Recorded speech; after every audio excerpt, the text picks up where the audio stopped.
So what inspired you to get into doing art? I've been doing it my whole life. Art is my life. I'm a writer, I'm an artist, and when I had the opportunity to really spread out and start doing conventions, things like that, I did that about 4 years ago. Went from being a hobby to a full-time job, and I do about 30 shows a year, and I just sort of found a niche that people really enjoy, and I love what I do. Interesting. How does it? What does it take to get from just having it just be a hobby to actually making a living out of it? Like, how did you get from that step? I stopped sleeping. I don't sleep at all. I work constantly. It's a dream come true. It's wonderful, but I do work constantly. I mean, I'm always, if I'm not developing new things, I'm on the road.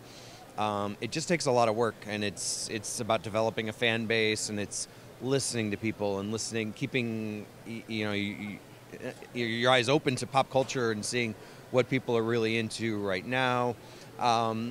It's sort of clearly I'm sort of a sellout in that respect. I mean, I'm going to do what people want, but I'm not going to do something that I don't enjoy doing either. So to me, it's a fair trade-off.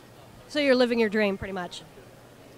For now, I'd love to eventually not be on the road 30 weekends a year, but on the other hand, that gives me 20 weekends a year that I'm home. So, where would you want to go after this?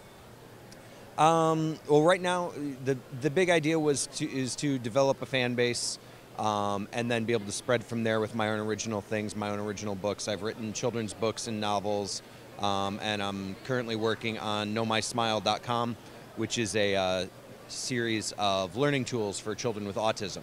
So we've been spending the past year working on that and using my art for that as well. So what we've got here is my personal hero that I grew up with is Ripley, which I think is a very beautiful picture, by the way. I like the way you have her eyes without, it's like all white.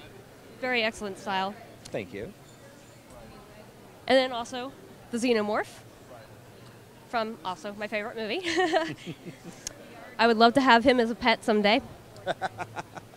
But I like how it's kind of, it's not so much H.R. Geiger style, it's more kind of bubblegumming, and it's kind of cutesy. I like the children's book look. Yeah, it's very nice.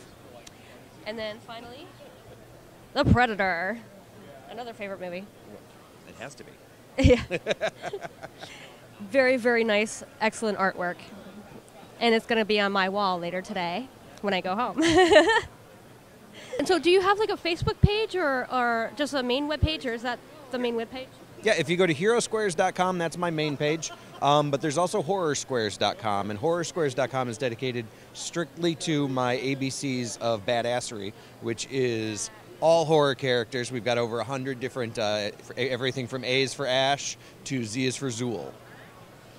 Awesome. Very interesting. I really, really like your artwork. And it was very nice to meet you. It was nice to meet you. Thank you so much. Thank you.